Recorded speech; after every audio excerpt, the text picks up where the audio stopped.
Sur Gaza, la situation demeure très fragile, et nous le savons.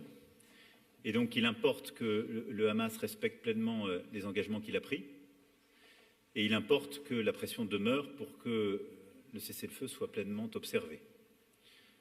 Dans ce contexte, c'est aussi pourquoi nous souhaitons rester engagés avec nos partenaires européens, nos partenaires arabes et les États-Unis d'Amérique, pour d'une part passer tout de suite, et c'est l'urgence absolue, à la réouverture des points humanitaires et des différentes routes humanitaires pour que l'aide, l'alimentation, les soins de première nécessité puissent être apportés à la population et qu'aussi on puisse évidemment venir en aide aux blessés, à toutes les personnes, les familles les plus vulnérables qui doivent être sorties du territoire de Gaza pour être prises en charge dans les hôpitaux de la région.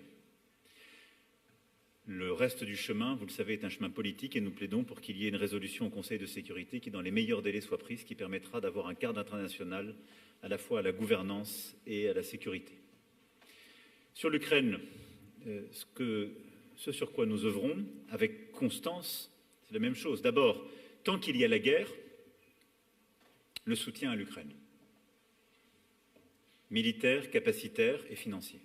C'est ce que l'Europe fait, qu'elle continue de faire, avec en particulier les propositions faites par la Commission. Il faut donner de la visibilité, continuer à soutenir, et avec les différents programmes que nous finalisons et nous poursuivons. Ensuite, si des perspectives de paix s'ouvraient, et je constate que depuis le mois de janvier dernier, on nous dit que la Russie est prête à faire la paix. Je constate que depuis le mois de mars dernier, le président Zelensky a marqué officiellement sa volonté de signer un accord de paix. Je constate simplement que de manière réitérée, c'est la Russie qui n'est jamais à ce rendez-vous. Si les choses devaient changer, la seule paix qui existe est une paix robuste et durable qui permet d'avoir des garanties de sécurité dûment proposées. C'est ce que nous avons finalisé en européen dans le cadre de la coalition des volontaires. Et cette coalition des volontaires se réunira vendredi et nous la coprésiderons avec le Premier ministre Keir Starmer et nous associerons évidemment le président Zelensky à celle-ci. Et donc les garanties de sécurité sont prêtes.